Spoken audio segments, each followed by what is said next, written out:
I don't need it. I definitely don't need it.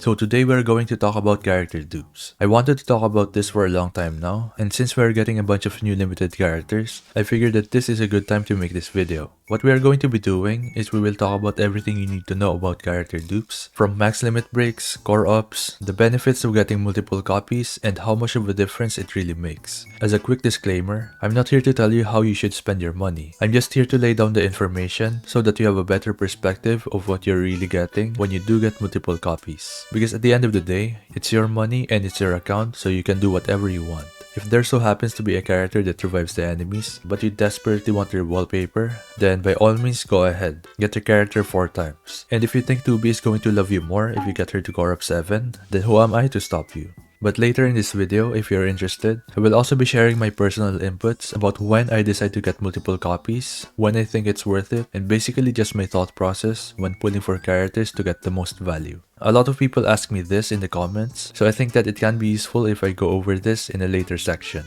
But before that, I would like to tell you guys about today's video sponsor, Tower of God New World. I'm no stranger to Tower of God, and I have actually played their other games as well. But I have to say that this one is a big step up from the other Tower of God games that we've had. Tower of God New World is a 3D mobile game based on the Webtoon series. The gameplay revolves around team building and strategic combat, where characters' roles and elements play a crucial role. They have around 70 characters available on release, and each one of them have stunning visuals. There is also a 100% guaranteed SSR every 100 pulls, and you can actually pick any of the SSR characters in the game. And not only that, there is also a guaranteed SSR Plus every 200 pulls, so it's easy to form a great team quickly. There are many generous events and other different ways where you can get free pulls, so this game is absolutely free to play friendly. The fun of this game is in building various kinds of decks and teams to win 5v5 battles. And since this game revolves around team building and strategic combat, you can analyze the enemy team deck so that you can set up your strategy and teams accordingly, while also including R rank or SR rank characters to win against the enemy team. This really adds a kick because many other games only make it possible to go through the stage with a team that consists of the rarest characters. So if you're a big fan of strategic combat, or maybe you're just a big fan of Tower of God, then definitely make sure to check out Tower of God New World using my link in the description below. Thank you very much to Tower of God New World for sponsoring me today. Now back to the video. So to begin, let's talk about the main reasons why you would want to get multiple copies of a character, specifically when it comes to the characters in the rate up banner. The biggest one, mainly for the newer players, is that getting multiple copies will make it easier for you to break the level cap. From early to mid game, your goal is to get 5 characters to max limit break, which means that you have to get the same character 4 times. This will basically bind those 5 characters to your synchro device, letting you level up your characters even further, with each character you put in the synchro device also sharing the same level. So with this in mind, it can be a viable option for you to save your gems, so that you can wait for a really good character, or just a character you really like and try to get them 4 times. But I do have to say that I only recommend this for the newer players, who are on the slightly higher spending spectrum. So let's say that you are a player who buys every single battle pass, including the ones from the events. You also buy the $20 special recruit package, which gives you 20 pulls, and you always have the 30-day supply. If you buy all of these, maybe even more, then yes, you can choose to max limit break a specific character that you like, without having to worry if you have a decent amount of vouchers for the next banner or so. But if you are free to play, or maybe you spend way less compared to the one I mentioned, I would say that you are better off relying on the standard banner characters when it comes to getting max limit breaks. It's better to save your gems for unique characters instead of throwing all of your gems into one character, because you will get more value if you have a lot of options, especially when you are doing endgame content like the raids. As a newer player, it might seem like you have a ton of sources for gems because you are beating a bunch of content in a short period of time. That might be the case for now, but as you progress even further, you will eventually slow down in pushing the campaign, and you might even be stuck in certain levels of the Tribe Tower, so you won't be getting any gems from that. At that point, you will pretty much only rely on events, shop resets, and maybe even new stages in the campaign to get gems, so it's important that you manage your resources properly even early on. From limit break 1 up to max limit break, another benefit you're getting from this is that your character is getting a higher attraction level. For pilgrim characters, you can actually get them up to attraction level 40 once you get them to max limit break. But for the rest of the characters, they are all capped at level 30, which is unlocked at limit break 2. The stat bonus from attraction levels are pretty much the same across the board, with pilgrims being the only exemption because they can go up to level 40. So what do you exactly get from this? Well, it depends on the character class. Attackers will get more additional attack compared to the other characters, defenders get more HP and defense with less attack, and support characters are just in the middle ground. A Pilgrim attacker with level 40 attraction is getting around 52,000 more HP, 351 more defense, and 2,340 additional attack. And to put this into perspective, it's basically a level 0 attacker glove with around 300 more attack and 52,000 more HP on top of that. So honestly, it's not bad.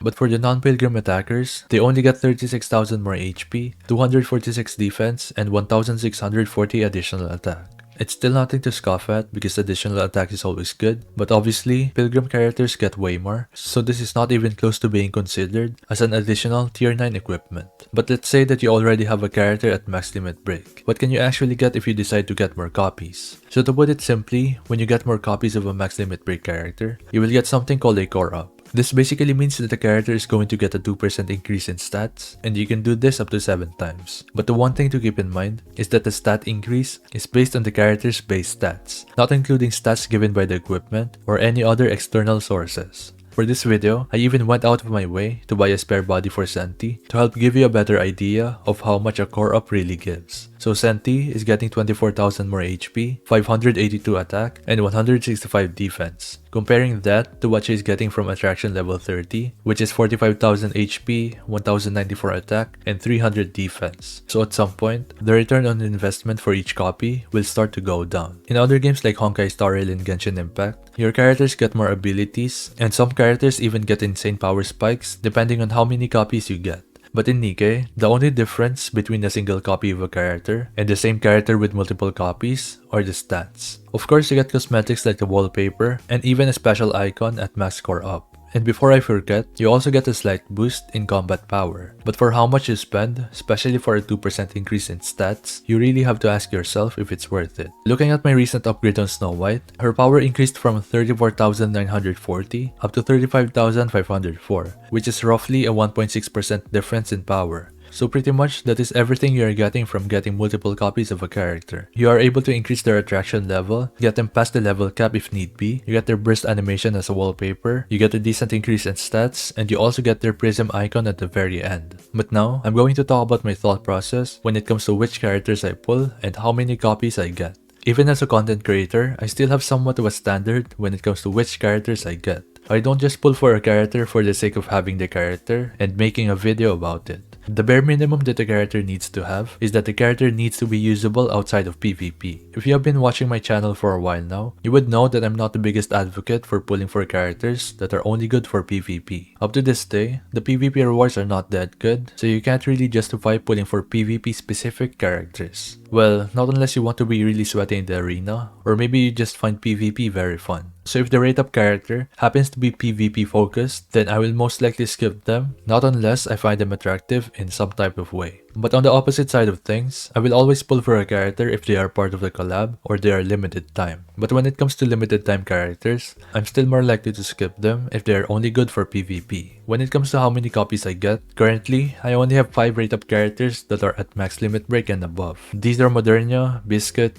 Coco, Aquamarine, and Power. And out of these 5 characters, only 3 of them were intentionally gotten to max limit break. And the reason why I got them to max limit break is primarily because I like them. It's honestly that simple. I pretty much like Modernia since day 1. Power is my absolute favorite Chainsaw Man character, and I'm just a big Elysian simp, so I had to max limit break Aquamarine. That and her wallpaper actually looks insane. But the main thing is that outside of waifus, the only characters I will ever decide to max limit break are DPS characters. I personally think that DPS characters get the most value because they get a lot of attack and their skills are going to scale based on attack 99% of the time. And with raid content basically being a DPS check, you get more value from giving your DPS characters more attack instead of increasing the stats for your supportive characters. On the other hand, the biggest reason why I don't pull for multiple copies is that most of the characters end up being a part of the standard pool anyways. Looking at my current roster, I have quite a few characters that were rate up, and now I have them close to, if not at max limit break. The way I look at this is when you get another copy of a character, especially beyond max limit break,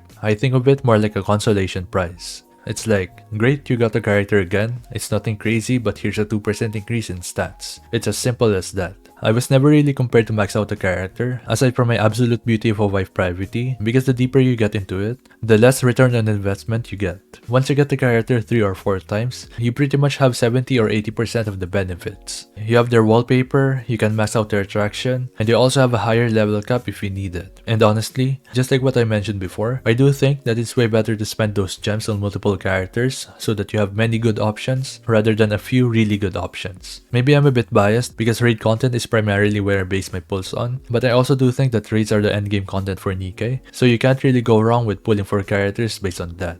But moving on, I also wanted to say that if you feel pressured or if you feel like you need to get multiple copies of a character, the reality is that you don't. The vast majority of characters in Nikke are more than usable, even if you only have one copy. Some characters are just so bad that even with multiple copies, they are still not good. But if the character has some semblance of at least being functional, then one copy is enough. And sometimes we just have this imaginary competition that we make up in our heads, where we think that, oh, this person got this many copies of this character, so that means that I also have to get this many if not more. This doesn't really make sense because half the time, the person we are comparing ourselves to doesn't even know that they are involved in this imaginary competition in our heads. So if you're doing this, it's better to stop comparing your progress to other people's progress, because more often than not, you are most likely overlooking a big factor on why you think they are doing better, therefore compelling you to spend more. FOMO is a bitch, and the sooner you learn how to put that bitch in her place, the happier you will be.